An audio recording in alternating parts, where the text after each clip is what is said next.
What does jazz mean to me? That's probably the hardest question I've ever been asked. I suppose I'd have to say that, leaving aside my beloved wife and the friends that I've enjoyed over the years, it has been the overpowering and most important element of my life ever since I was a child. I can't remember a time when I wasn't infatuated with jazz, which comes, by the way, from the time before rock and roll existed anyway, because I got interested in jazz probably around 1950. So it's just been an all-embracing passion in every way, whether I play it, write about it, think about it, talk about it. It's the thing that empowers my life, and without it I would have been a very poor man indeed. Jazz for me, I guess, is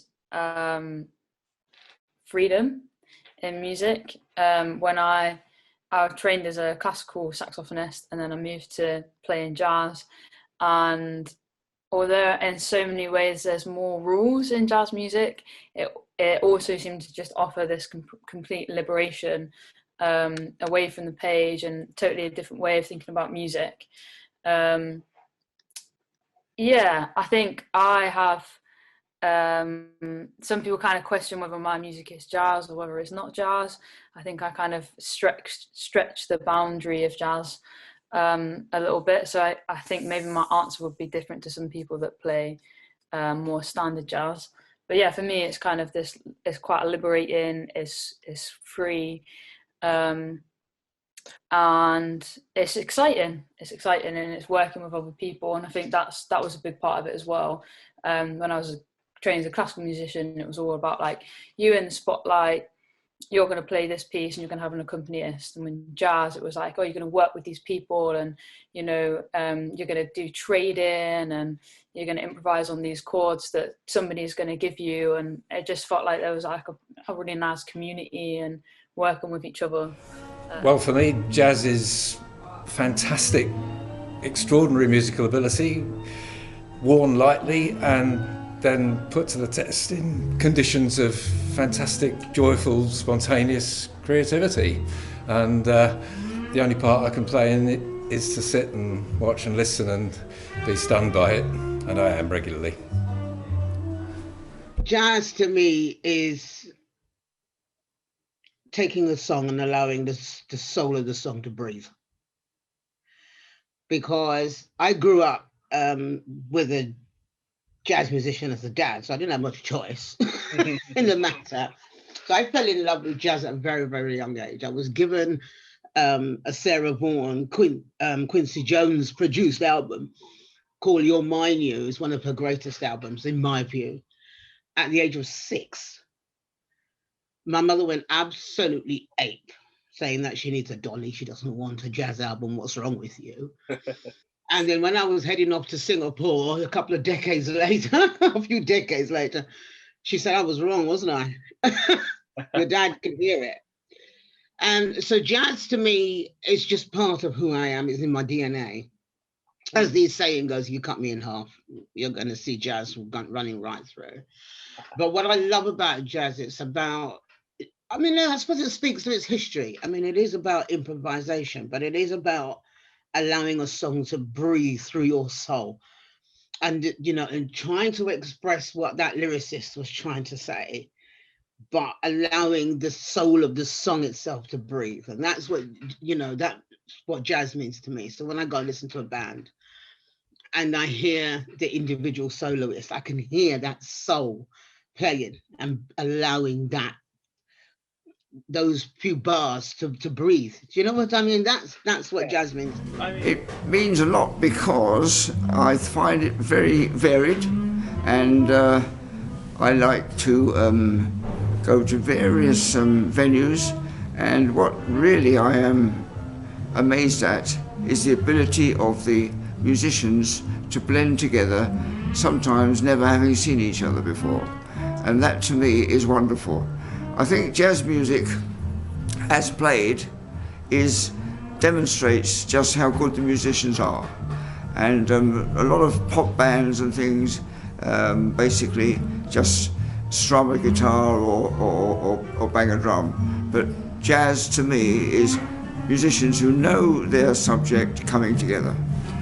It means a lot. It's always, well, ever since I was 10 years old, it's been my music. I just like the rhythm and the invention and the whole ambience of jazz and the jazz world.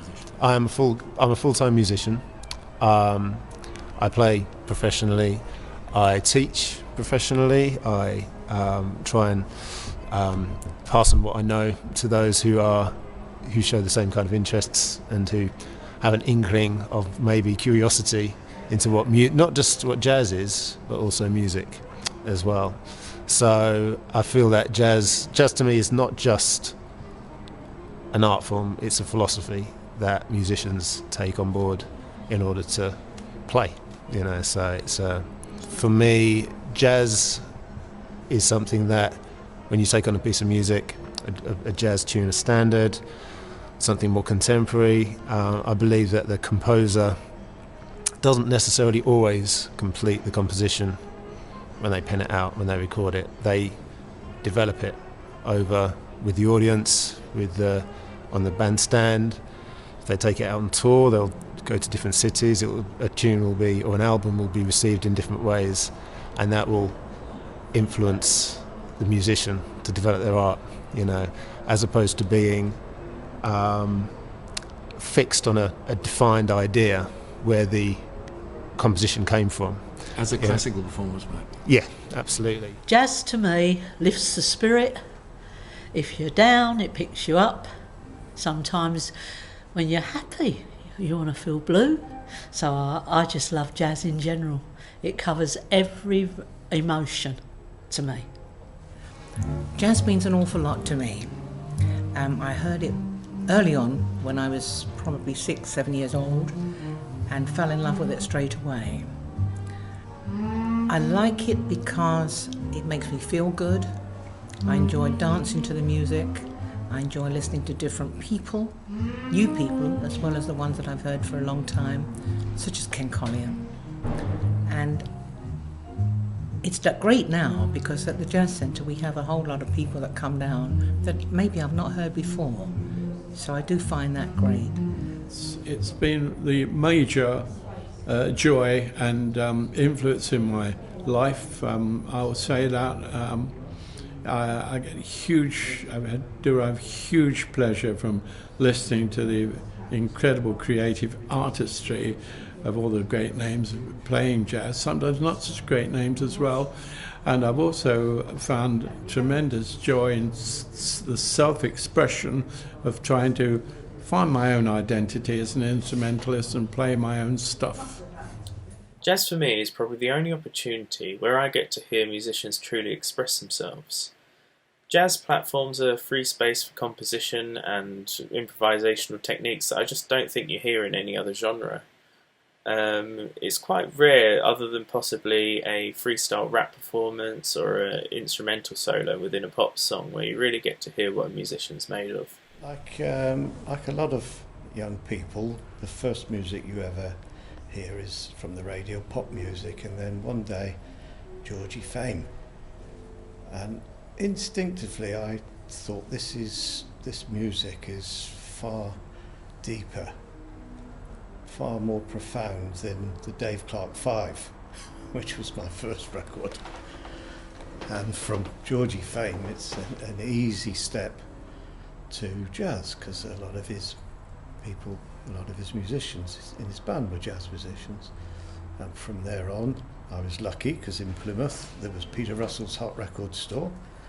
Peter Russell was a big jazz and blues fan. No idea how he got to Plymouth, but for me and my mate Bob, it was a godsend, and we learnt a hell of a lot going to Peter Russell's Hot Record Store. And I think for a while John Sermon may have worked there, but there was somebody called John. Anyway, and since then it's been just part of I couldn't live without it, quite honestly. I love all sorts of other music. I love Mahler, I love the Velvet Underground, the rock music of the 60s, of course. But always I go back to jazz, and it's the soundtrack to my life, basically. Jazz means to me everything that has been in my life since I was a teenager, and it has followed me through to my mature years. It makes me happy, it's interesting, and it has a wonderful history. Well, if you'd asked me years ago, I'd have said jazz is where I live, but that sounds a bit pretentious, so I'd say it's been an inspiration and a consolation. It's something you can let wash over you, and the more you listen, the more you hear. It engages the brain and the heart, and it's just wonderful. And that pretty much sums up what jazz means to me. I'd hate to be without it.